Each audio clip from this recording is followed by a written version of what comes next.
Chers amis, bonjour. Alors, nous sommes le 18 mai 2024 et il y a à peine quelques minutes, je viens de voir que de notre ami Sylvano qui est à Taïwan, qu'il a changé d'avis. Non, il n'a pas changé d'avis, il a fait son choix et il soutient Asselineau UPR pour les européennes, alors qu'il vient du RN et de Reconquête comme moi. Non, pas du RN, mais de Reconquête. Je veux en savoir plus. Bonjour Sylvain, comment vas-tu? Bonjour Marc, ça va bien et toi?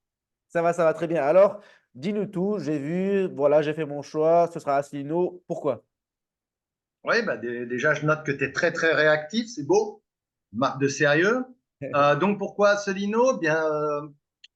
Pour différentes raisons. La première, c'est que aujourd'hui le discours du Rassemblement national sur un certain nombre de sujets, en particulier européens, ne me convient pas. Euh, Reconquête de même. Euh, Donc ça, voilà, déjà pourquoi ces deux partis, je ne les choisirais pas. Ça veut Bon, dire de quoi? toute Qu'est-ce qui façon, convient pas? pardon? C'est quoi qui te convient pas? C'est le Frexit? Et toi, tu veux quelque chose de Alors, plus radical? non, alors premièrement, le discours sur l'Ukraine, avec le soutien à l'Ukraine, avec le soutien à l'OTAN, alors que dans des discours précédents, que ce soit au RN ou à Reconquête, on avait quand même un préalable qui était la sortie du commandement intégré de l'OTAN, la reprise, on va dire, de notre indépendance décisionnelle d'un point de vue des armées, aussi des affaires étrangères. On sait très bien que notre ministère des Affaires étrangères est aux mains de Washington et du département d'État américain. Hein. Et ceci, ça a commencé sous Sarkozy et ça a été achevé avec le coup de Libye.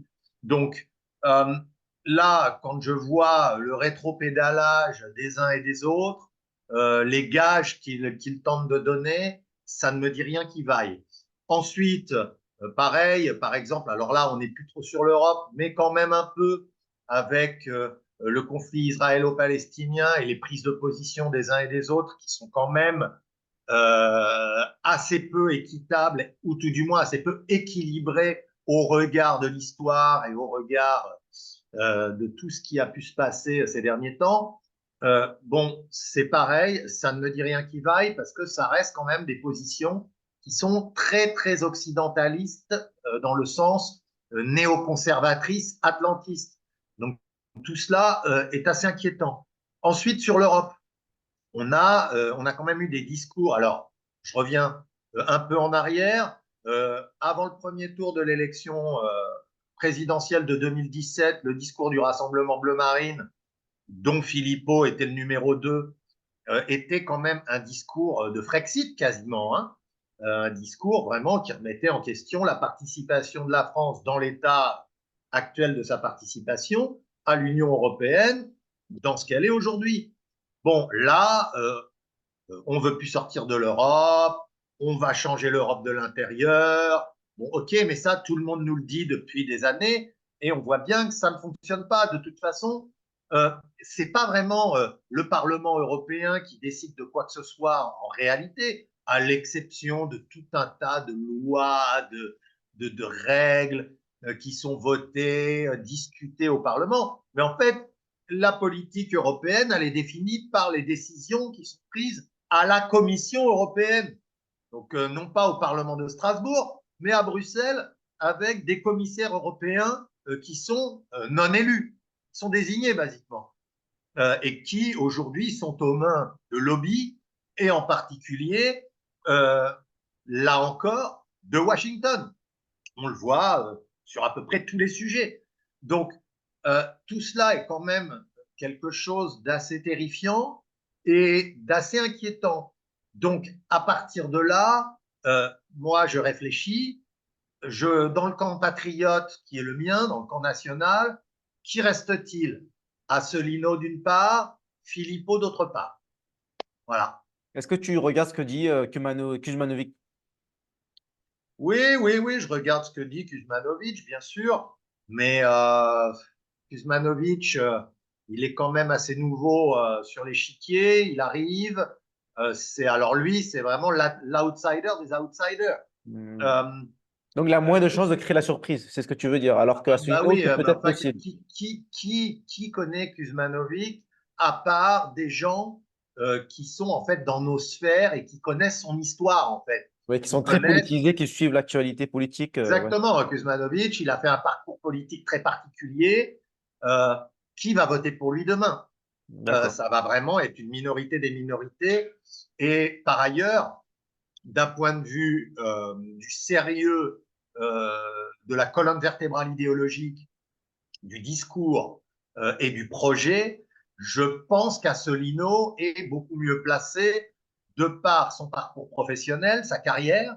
Hein, c'est quand même un haut fonctionnaire qui a travaillé notamment pour Charles Pasqua et qui a été dans les arcanes du pouvoir et de la haute administration en France pendant longtemps et qui a fait tout le cursus honorum, hein, comme on l'appelle. Donc, c'est quand même quelqu'un de sérieux et qui Donc, connaît les dossiers tu veux et dire qui que connaît Philo, aussi les problématiques qui sont liées justement à cette sphère de la haute administration et française. Philippot, tu le vois plus de la communication, c'est ça? C'est-à-dire qu'il y aime, il bouge C'est bien, il est un ça, peu partout, alors que c'est ça, Asselineau, c'est un expert. Tu le vois comme un c'est expert qui ça. connaît bien ces sujets. Exactement. Philippot, pour moi, c'est un agitateur. Philippot D'accord. est un agitateur que je respecte, attention, mais il reste un agitateur aujourd'hui en tout cas.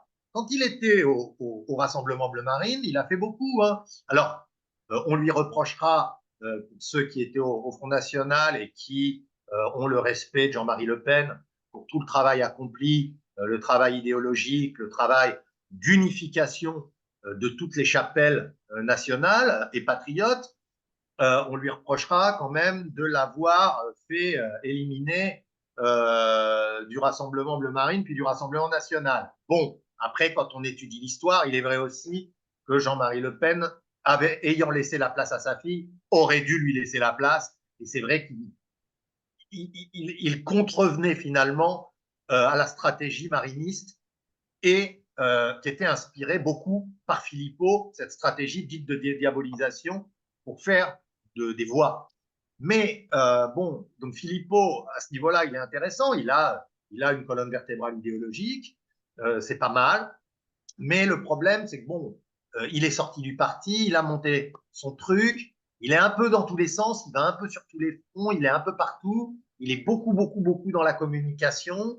Euh, Est-ce que sa structure aujourd'hui, justement, est bien structurée, premièrement, et deux, est-ce qu'il a la capacité aujourd'hui d'aller plus loin tout seul? Bon, il a fait une alliance avec Jean-Frédéric Poisson, mais bon, c'est pareil, Poisson, qui va voter Poisson, qui connaît Poisson, à part dans nos milieux, euh, c'est encore la même chose.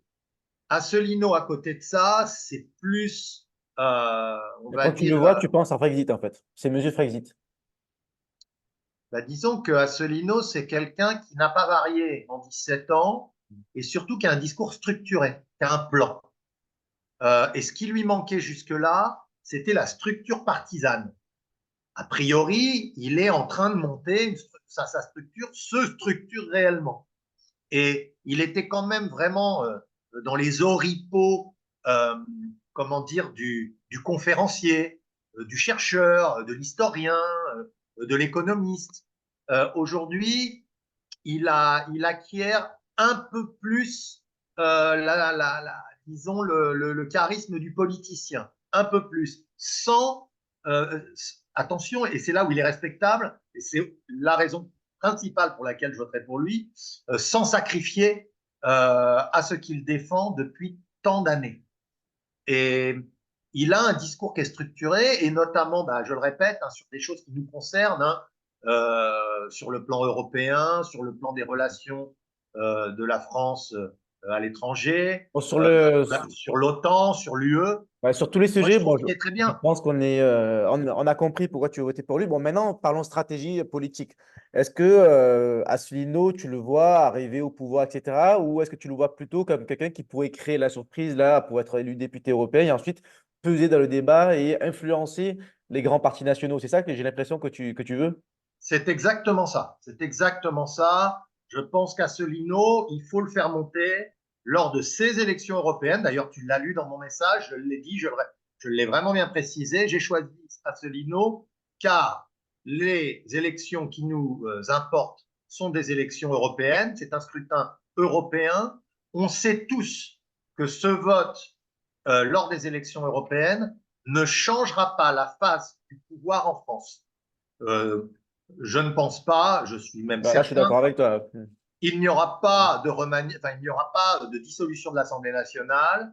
Euh, Macron, il a une feuille de route. Il est là pour achever un programme qui est un programme d'intégration totale transnationale à cette Union européenne qui est aux mains en réalité de Washington et des intérêts de Washington. Donc, il y a aussi une libéralisation de l'économie et euh, on va dire, il veut défaire les services publics, etc., etc. Bref, il va poursuivre sa feuille de route. De toute façon, il ne se représentera pas, il ira au bout et après lui le déluge. Là, je pense que dans les arcanes du pouvoir, on essaie de Je pense que trouver déjà Pour quelqu'un Macron, on est qui d'accord. pourrait. Ouais. Voilà. En tout- Mais Asselineau, lui, par contre, il a un autre rôle pour nous, c'est-à-dire, comme tu l'as dit très justement, plus il va faire de voix. Si par miracle, il avait 5% et qu'il obtenait donc 5 députés européens, parce que c'est ça, 5-6%, Ça à va 5-6 peser dans le débat. députés européens, vu que c'est à la moyenne supérieure, là, je sais plus comment ils appellent ça, euh, en ayant des députés européens, là, ça y est, enfin, il représenterait une force politique visible, et il pourrait influer justement sur le programme du RN, sur sa vision.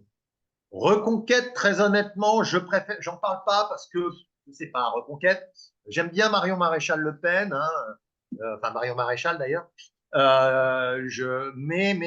Bon, Reconquête, pour moi, je l'ai déjà dit, ça reste un parti qui, pour moi, est un parti versaillais au sens historique du terme, un parti orléaniste, plus que d'ailleurs, plus que bonapartiste. Hein, pour moi, c'est un parti orléaniste. Euh, Avec évidemment des tendances bonapartistes, mais pour moi, c'est un parti orléaniste. C'est pas si éloigné que ça finalement de la Macronie. Euh, et donc, non, Reconquête pour moi, voilà. Ok. Mais justement, si ça peut aussi influer, si le score de Reconquête n'est pas suffisamment bon et qu'à l'intérieur de Reconquête, ça bouge, euh, et bien dans ce cas-là, pareil, le maximum de voix qu'on aura amené à Asselineau pourra rétablir une certaine balance et tirer, on va dire, idéologiquement et programmatiquement le camp national vers quelque chose qui me conviendrait mieux, c'est-à-dire viser la sortie de l'UE, même s'il va être très compliqué ça va être très compliqué de le faire, mais au moins avoir une politique beaucoup plus radicale vis-à-vis de l'UE, vis-à-vis de l'OTAN, et une politique gaullienne qui fasse que nous reprenions notre indépendance. D'accord. Bon, j'ai l'impression que tu as un point de vue assez, on va dire, réaliste, pragmatique, c'est-à-dire que tu dis le vote utile cette année, c'est UPR, Asselineau, et l'ambition, c'est pas d'amener Asselineau président, mais que Marine Le Pen présidente, par exemple, elle s'inspire du discours de Asselineau. C'est ça que tu veux dire. Donc, Exactement, donc moi, par que exemple, je ça vais fasse dire, bouger les lignes. voilà, moi, je vais dire, par exemple, vote utile 2024, Marion Maréchal, et 2027, Marine Le Pen, je l'assume. Toi, tu dis Asselineau 2024 et Marine Le Pen 2027. Exactement, D'accord, bah, c'est exactement. intéressant. Très bien. Alors, est-ce que toi, au-delà du vote, maintenant, tu as d'autres responsabilités que tu souhaites, si quelqu'un est à Taïwan, veut donner procuration, est-ce que tu vas l'aider à prendre procuration? Est-ce que tu vas devenir un représentant de l'UPR? Ou est-ce que c'est juste pour le vote, les européennes, et après, tu n'as pas de relation Pour le avec le moment, il n'est pas parti? dans mon intention de prendre des responsabilités à l'UPR. Là, c'est un vote. Moi, j'ai toujours cette petite association ici à Taïwan qui essaie de fédérer et de faire du métapolitique avec Action citoyenne. Maintenant, si on me contacte, on pourra discuter et je ferai comme j'ai toujours fait. Si j'ai l'impression de pouvoir être utile et de faire quelque chose et que ça aille dans le sens de ce que je pense être bon pour le futur de la France, Pour le camp oui, national, au moins? j'aiderai, il n'y a pas de problème. Maintenant, c'est pas pour ça que je prends position. Là, c'est une position qui est personnelle Et grâce à toi, ça permet d'ailleurs d'avoir une certaine visibilité et de la partager et d'essayer, pourquoi pas, que des gens s'en inspirent et puis nous rejoignent, tout simplement. Très bien. Mais ça a du sens et je pense que c'est utile pour le camp national et pour l'Union des droites un jour. Merci Tout à beaucoup, fait. Sylvain. Bon après-midi et bon week-end. À très Bon vite. après-midi, à bientôt. Merci. Bye bye.